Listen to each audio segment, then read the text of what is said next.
Jai Jinendra and hello everyone. I am Riya Nilesh Patni and I welcome you all to my YouTube channel Sugar and Sabar.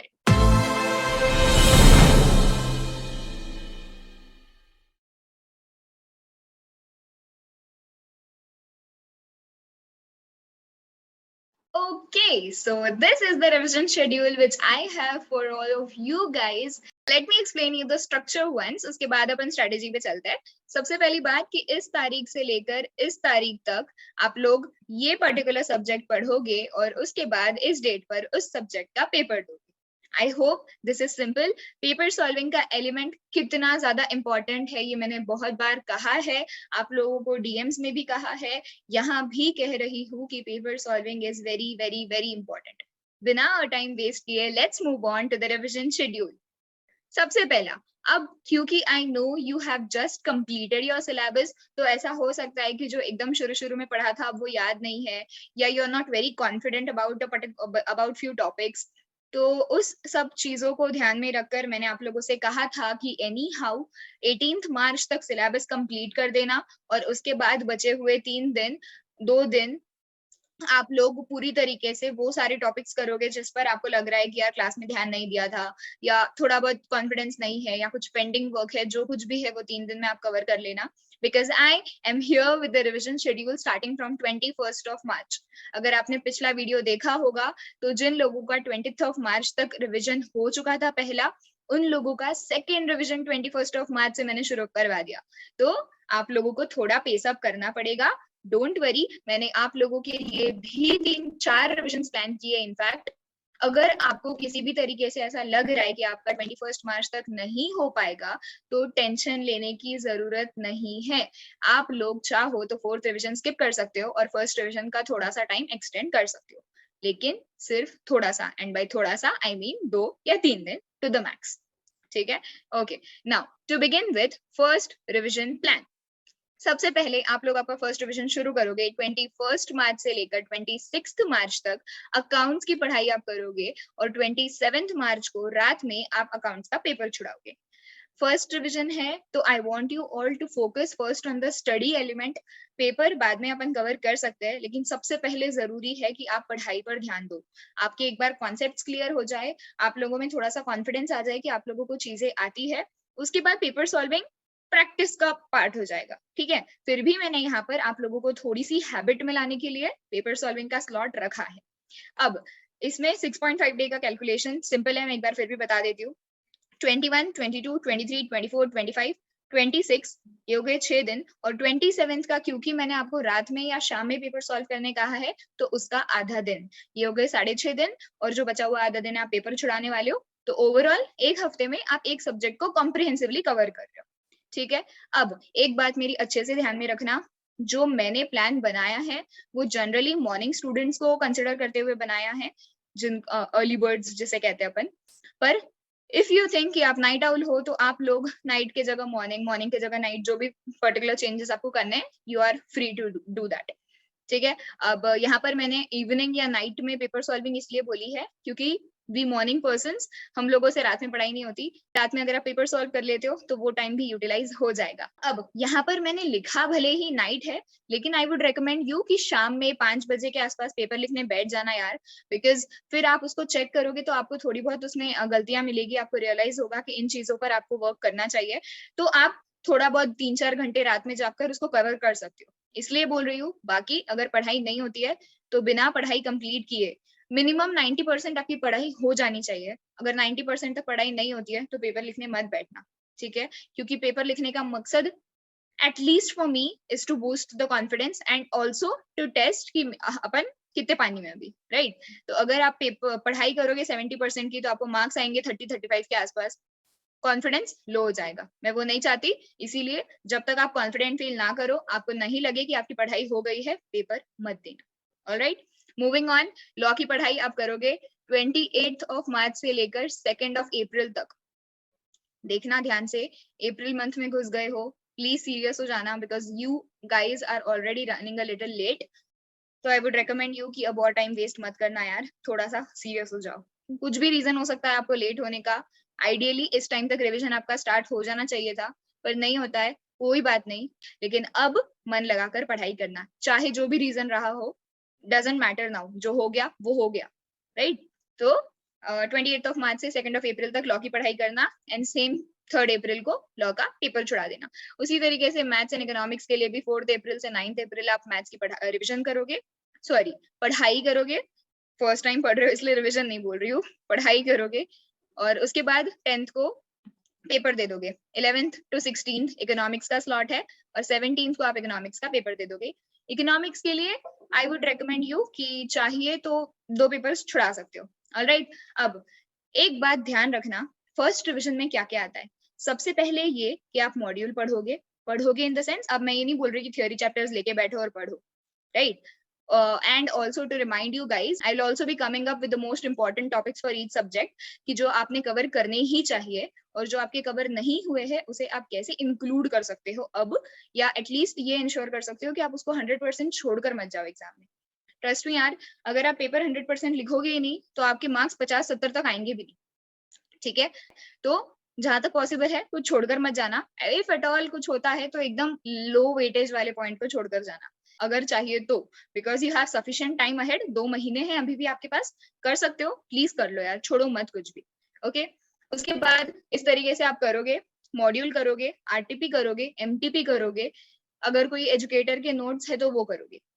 But please समझो ये बात कि educators के notes भी जो होते हैं वो कहीं ना कहीं मॉड्यूल बेस्ड ही होते हैं। तो अगर आप मॉड्यूल कर रहे हो तो एजुकेटर के नोट्स मत करो, एजुकेटर के नोट्स कर रहे हो तो मॉड्यूल मत करो। हाँ, टाइम बचा तो कर लो, बट आई वुड सजेस्ट दोनों में से एक ही करो। या तो आप चाहो तो ऐसा कर सकते हो कि नोट्स एजुकेटर के पढ़ लो और मॉड्यूल में से सिर्फ प्रैक्टिकल क्वेश्चंस देख लेना एक बार। Whatever suits you. हमेशा ये बात ध्यान रखना कि आपके लिए क्या बेहतर है, ये आपसे बेहतर कोई नहीं समझ सकता। तो उस हिसाब से अपने लिए क्या बेहतर है ये डिसाइड करना आपके हाथ में है। आप करो और उस हिसाब से आपका प्लान बनाओ। Moving ahead, second revision plan जो कि है 4 दिन का, एंड इसमें आप लोग 2 पेपर्स छुड़ाओगे। तो मतलब 4+1 इसलिए लिखा है कि 4 दिन आप पढ़ाई करोगे और 1 दिन आप पेपर छुड़ाओगे। तो अब क्योंकि आपका सिर्फ सेकेंड रिविजन ही है, आई नो आप लोगों में बहुत ज्यादा कॉन्फिडेंस नहीं आएगा इस वक्त, इसीलिए मैंने पूरा पूरा 1 दिन पेपर के लिए दिया है। जिनका एक रिवीजन हो चुका था मैंने उनको रेकमेंड किया था कि एक पेपर एक दिन छुड़ाना, दूसरा पेपर दूसरे दिन छुड़ाना, वो रिवीजन के टेन्योर में। लेकिन आप लोगों को मैं ऐसा रेकमेंड नहीं करूंगी, क्योंकि पहले ही आपकी पढ़ाई कमजोर है। फिलहाल कमजोर नहीं होगी भले ही, I am not doubting you, लेकिन इस वक्त आपके कॉन्सेप्ट्स क्लियर होना, आपकी ज्यादा क्वेश्चंस की प्रैक्टिस होना ज्यादा इंपॉर्टेंट है। Even more than paper. Paper में प्रैक्टिस होती है, पढ़ाई नहीं होती, राइट? इसीलिए पहले पढ़ लेना अच्छे से और उसके बाद पेपर छुड़ाना। और वो कैसे करना है ये मैं बता रही हूँ आप लोगों को। 4 दिन का कैलकुलेशन देख लो, 18, 19, 20, 21, 4 डेज। 22 को मॉर्निंग में पेपर छुड़ाओगे, 22 को आफ्टरनून में पेपर छुड़ाओगे, तो ये हो गया एक दिन पूरा पेपर सॉल्विंग का। तो 18 to 21 आप अकाउंट्स की पढ़ाई करोगे, और 22 को सुबह पेपर छुड़ाओगे। 8 to 11 छुड़ा लिया, फिर खाना खा लिया, पेपर चेक कर लिया, फिर दूसरा पेपर लेकर बैठ गए। जो भी सीन आपको जैसा ठीक लगे, या तो चाहो तो मॉर्निंग और आफ्टरनून दोनों में पेपर सॉल्व कर लो, रात में दोनों पेपर एक साथ चेक कर लो, शाम में, जैसा आपको ठीक लगे वैसा आप कर सकते हो। लेकिन ये ध्यान रखना कि 22 के रात में आपकी लॉ की पढ़ाई कहीं ना कहीं शुरू हो जानी चाहिए यार। अगर मेरे जैसे लोग हैं जिनको लॉ की पढ़ाई रात में करना नहीं आता, मतलब नींद आती है या कुछ भी सीन हो, अगर पढ़ाई नहीं होती रात में, कॉन्सेंट्रेशन लेवल कम होता है, तो लॉ अवॉइड कर सकते हो, उसके जगह बीसीआर कर लो। मुझे पता है बीसीआर आप लोगों ने बहुत कम किया होगा। जितना टेंशन आप लॉ का लेके रखते हो ना, याद रखो मेरी बात, एग्जाम में जाके बीसीआर ज्यादा सताएगा, लॉ नहीं, ठीक है? तो बीसीआर को इग्नोर मत करना। तो 22 से 24 तक आप लॉ की पढ़ाई करोगे, और 26 को दोपहर में और रात में आप पेपर दोगे। अब अगर आपको लग रहा है कि यहाँ पे 4 दिन कवर नहीं हो रहे, तो मैं एक बार फिर बता देती हूँ। 22 की रात में, रात इन द सेंस 8 बजे से 12 बजे तक, तो वो आधा दिन। 23, 24, 25 का पूरा दिन, प्लस तो ये हो गए 3.5। 26 के आफ्टरनून में आप पेपर छुड़ाने वाले हो, तो वो आधा दिन हो गए 4 दिन। कॉमर्स स्टूडेंट हूँ, इतनी गिनती तो मुझको भी आती है, ठीक है?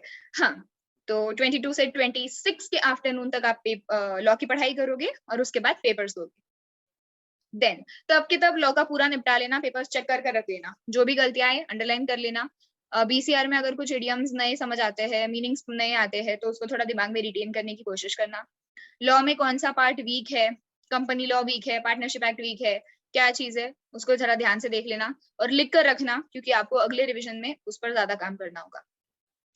उसके बाद 27 अप्रैल से 30 अप्रैल तक आप मैथ्स की पढ़ाई करोगे और 1 मई को आप मैथ्स का पेपर छुड़ाओगे। सिमिलरली जैसा लॉ का किया था वैसे इकोनॉमिक्स के लिए 1 मई से लेकर 4 मई तक आप इकोनॉमिक्स की पढ़ाई करोगे और 5 को आप इकोनॉमिक्स का पेपर दोगे। यहाँ पर 2 पेपर है, आप 2 की जगह 3 दे सकते हो, क्योंकि मैथ्स और इकोनॉमिक्स का पेपर चेकिंग में ज्यादा टाइम नहीं लगता। ओके, और पेपर्स जो भी आप दोगे प्लीज मेक श्योर बाकी रिसोर्सेज पे जंप इन करने से पहले आईसीआई के पास्ट एग्जाम पेपर्स कर लेना। और अगर आप में से कोई है जिन्होंने स्कैनर की हुई है तो पास्ट ईयर पेपर्स को आप सिर्फ पढ़कर निकालते हो तो चल जाएगा, बिकॉज सम वे और दी अदर स्कैनर में वो इंक्लूड होता है। ऑलराइट, स्कैनर मैथ्स और इकोनॉमिक्स की ही रेकमेंड करती हूँ मैं, अकाउंट्स और लॉ पे कभी भी स्कैनर पर मत जाना। मैथ्स एंड इकोनॉमिक्स भी तब जाना जब आपका बाकी आईसीआई रिसोर्सेज से पूरा पढ़ना हो चुका है। Alright, moving on to third revision plan. अब तक आपको ये रियलाइज हो चुका होगा कि क्या पढ़ना इंपॉर्टेंट है, क्या पढ़ना इंपॉर्टेंट नहीं है, कौन से आपके स्ट्रॉन्ग पार्ट्स है, कौन से आपके वीक पार्ट्स है।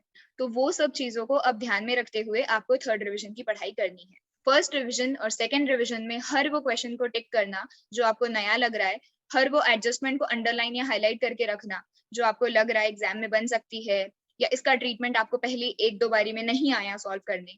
ऐसी जो भी सारे पॉइंट्स है उसको ध्यान में रखना और थर्ड रिवीजन में वो हर पॉइंट को इनकॉर्पोरेट करना। अगर पहले 2 रिवीजन में आपका आरटीपी एमटीपी पीवाईक्यू नहीं हुआ तो थर्ड रिवीजन में मेक श्योर कि आप थर्ड रिवीजन में आरटीपी एमटीपी पीवाईक्यूज ही करो, अब आईसीआई मॉड्यूल मत देखो।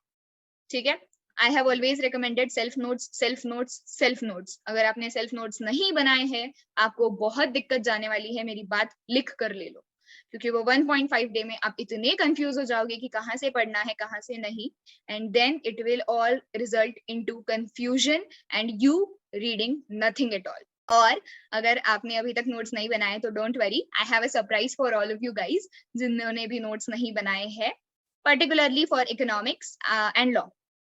बस इतनी हिंट काफी है, बाकी ऑफिशियली आगे चलकर बताऊंगी। खैर, थर्ड रिवीजन पे चलते हैं। Third revision plan is of 2 days and 0.5 day में आप पेपर सॉल्व करोगे ऑब्वियसली। अब अगर आपने ऑब्जर्व किया होगा तो पहले रिवीजन में हमने 1 पेपर छुड़ाया था, सेकंड रिवीजन में हमने 2 पेपर्स कवर किए, अब थर्ड रिवीजन में हम फिर अब पढ़ाई पे थोड़ा ज्यादा फोकस करेंगे और एक ही पेपर सॉल्व करेंगे। सो 6 मई से 8 मई तक आप पढ़ोगे अकाउंट्स का। 9 मई को सुबह सुबह आप अकाउंट्स का पेपर छुड़ा दोगे। उसके बाद 9 मई की दोपहर से आप लॉ की पढ़ाई करने बैठ जाओगे। 11th मई तक आप लॉ की पढ़ाई करोगे। 11th मई में भी पूरा शाम तक आप लॉ की पढ़ाई करोगे और फिर रात में जाकर लॉ का पेपर दे दोगे। देन 12th मई से लेकर 14th मई तक आप मैथ्स की पढ़ाई करोगे और 15th मई को सुबह सुबह सेम जैसे अकाउंट्स का दिया था वैसे पेपर दे दोगे। उसके बाद 15th मई में लॉ की तरह दोपहर से पढ़ाई शुरू कर दोगे इकोनॉमिक्स की, एंड 17th मई तक आप इकोनॉमिक्स ही करोगे, मतलब इकोनॉमिक्स एंड बीसी के ऑब्वियसली। 17th मई के दोपहर में एक पेपर, शाम में चेकिंग और रात में एक पेपर, रात में ही चेकिंग कर कर आप लोग सुकून की नींद सो जाओगे। Alright, now the last week to your examination begins। अब आप लोग आ चुके हो अपने 4th रिवीजन पर। 4th रिवीजन अब अगर आप ऑब्जर्व कर रहे होंगे तो मैंने सिर्फ 2 सब्जेक्ट्स का दिया हुआ है, क्योंकि हमारे पास अब टाइम कम है। तो मोस्ट प्रोबेबली आप में से बहुत जनों का तो 4th रिवीजन टोटली स्किप होगा। आई कैन अंडरस्टैंड अगर होता भी है तो प्लीज पैनिक मत करना अगर आप फॉलो नहीं कर पा रहे हो ये शेड्यूल को। तो मैंने बस हर तरीके से ये कोशिश की है कि आप फर्स्ट रिवीजन से लेकर लास्ट रिवीजन 1.5 डे पे आओ तो आप कंफर्टेबल हो, इसीलिए मैंने उसको स्टेप डाउन किया है कि आपको रियलाइज हो कि 6.5 डेज में मैंने इतना पढ़ा था, 4 डेज में इतना करूंगा ना तो भी चलेगा, क्योंकि ये 1.5 डे में जो पढ़ा था ये थोड़ा सा आने के चांसेस कम है या मेरा स्ट्रॉन्ग हो चुका है व्हाटसोएवर। तो अगर आप ऐसे टपे टपे से कम आते हो ना तो आप लोगों को रियलाइज होता है कि क्या इंपॉर्टेंट है और क्या इंपॉर्टेंट नहीं है। ठीक है, बाई अंडरस्टैंड कि एग्जाम पॉइंट ऑफ व्यू से हर चीज इंपॉर्टेंट है, बट आप लोग ये भी देखो ना कि 6.5 दिनों में आपने ऑलमोस्ट सब कवर, 6.5 दिनों में तो 100% आपने पूरा कवर किया होगा, फिर आपने 4.5 दिन में भी ऑलमोस्ट पूरा ही कवर किया, 2 दिन में आपने सबसे ज्यादा मेन पॉइंट्स आरटीपीज एमटीपीज और पास्ट ईयर पेपर्स कवर किए। तो अब 4th रिविजन में अगर आप लोगों का करना पॉसिबल होता है तो हर वो पॉइंट ब्रश अप कर लेना जो आपको शुरू में हार्ड गया था या जो भी टिक किया हुआ था या जो भी पेपर में आपने गलती की थी। व्हाटसोएवर 4th रिवीजन में आपको क्या पढ़ाई करनी है is totally up to you. ठीक है, या सो अब अगर आप यहाँ देखोगे मैंने इकोनॉमिक्स नहीं लिया है, क्यों नहीं लिया है? बिकॉज अपन ने 15 से 17 ही इकोनॉमिक्स की पढ़ाई की थी, तो 10 दिन में थोड़ी ना यार हर चीज भूल जाओगे आप। एक ब्रश अप करोगे तो याद आ जाएगी वो चीजें, तो वो हर बार इतना ज्यादा रिवाइज करने की जरूरत नहीं है। बट इन केस आप में से कोई एक्स्ट्रा ऑर्डिनरी स्टूडेंट है जिसकी पढ़ाई 17 के मॉर्निंग तक ही खत्म हो गई इकोनॉमिक्स की, उसने पेपर भी फटाफट दे दिए और वो 5 बजे शाम में फ्री हो गया, if at all you want take a break. मैं नहीं रेकमेंड कर रही हूँ आप लोगों को कि आप लोग फिर से इकोनॉमिक्स की पढ़ाई शॉर्ट में कर लो, प्लीज मत करो। एग्जाम को 1 हफ्ता है, थोड़ा सा ब्रेक ले लो, और वो ऐसा ब्रेक लो कि फिर बाद में 15 दिन आप लोगों को ब्रेक की जरूरत भी महसूस ना हो। अब आई नो आप लोगों में एंजाइटी बढ़ रही होगी कि सिर्फ 2 महीने बचे हैं एग्जाम को, हमने एक बार भी रिविजन नहीं किया है। It's all right, better late than never. कुछ भी करो लेकिन अब रिविजन पर ध्यान दो, ठीक है? और एक बात सबसे ज्यादा दिमाग में बिठा लेना, कोई कोई बच्चे होते हैं जो फोर्थ रिविजन को स्किप कर देंगे और जो टॉपिक्स उनके शुरू में बच गए थे वो करेंगे। प्लीज एग्जाम से 3-4 दिन पहले कोई भी नए टॉपिक्स करने की आपको जरूरत नहीं है। क्यों? क्योंकि ना आपको फिर वो टॉपिक पे हाथ बैठेगा, ना आप वो टॉपिक प्रैक्टिस कर पाओगे जो आपके पहले कभी स्ट्रांग हुआ करते थे, but because of lack of practice आप उनसे भी हाथ धो बैठोगे। इसीलिए जो आपको अच्छे से आते हैं उन्हीं को रिविजिट करो, ताकि एग्जाम में एटलीस्ट वो आए तो उतनों के मार्क्स सिक्योर हो सके। ऑलराइट, इससे ऐसा ना हो कि जो नया किया वो भी आधा अधूरा याद है, जो किया था वो आधा अधूरा भूल गए, ऐसा ना हो। इसीलिए avoid new topics just before the examinations. If at all any of you need it, fourth revision plan is here. 18th and 19th को आप मैथ्स की पढ़ाई करोगे, as you can see 18th 19th maths की पढ़ाई, 19th को ही दोपहर में एग्जाम दोगे। अब अगर आपने यहाँ देखा होगा तो ये 1.5 डे एंड 0.5 डे वाला स्लॉट है, कैसा? सेम जैसा अपने फाइनल एग्जाम में होता है, ठीक है? तो 18th का आप पूरा दिन पढ़ाई करोगे और 19th को आप सिर्फ और सिर्फ 1 बजे तक पढ़ाई करोगे या 12 बजे तक पढ़ाई करोगे। ऑलराइट, 1.5 डे की पढ़ाई हो गई, 19th के आफ्टरनून में पेपर दे दोगे। 2 से 5 एग्जाम एनवायरनमेंट में स्टडी टेबल पर बैठकर पानी की बोतल पास में लेकर हर चीज एज इन एग्जामिनेशन करना, पाउच अपने पास रेडी रखना, पेन पेंसिल इरेजर स्केल जो चाहिए, कैलकुलेटर सब साथ में लेके बैठना। 19th में की शाम में आप पढ़ने बैठ जाओगे, 20th का पूरा दिन आप पढ़ाई करोगे और 21st को सुबह सुबह आप पेपर दे दोगे। ऑलराइट, अब ये जो है इसमें आप सिर्फ लॉ की पढ़ाई करोगे और सिर्फ लॉ का पेपर दोगे। फर्स्ट सेकंड थर्ड रिवीजन में बीसीआर को भी इक्वल इंपॉर्टेंस देना, लेकिन फोर्थ रिवीजन में यू कैन स्किप बीसीआर, क्योंकि कहीं ना कहीं यार वो आपके कम्युनिकेशन स्किल इंग्लिश पर ही डिपेंड करने वाला है एट द एंड।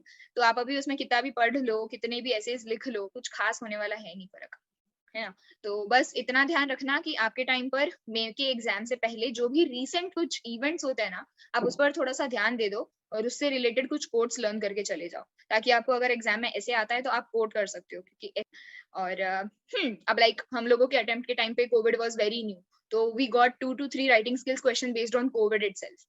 ऐसा कुछ हो सकता है, बहुत प्रोबेबिलिटी है, पढ़कर जाने में कुछ नुकसान नहीं है। अगर होता है आपके केस में कुछ इवेंट ऐसा तो जरूरी नहीं है, रैंडम टॉपिक एनवायरमेंट पोल्यूशन किसी पर भी दे सकते हैं।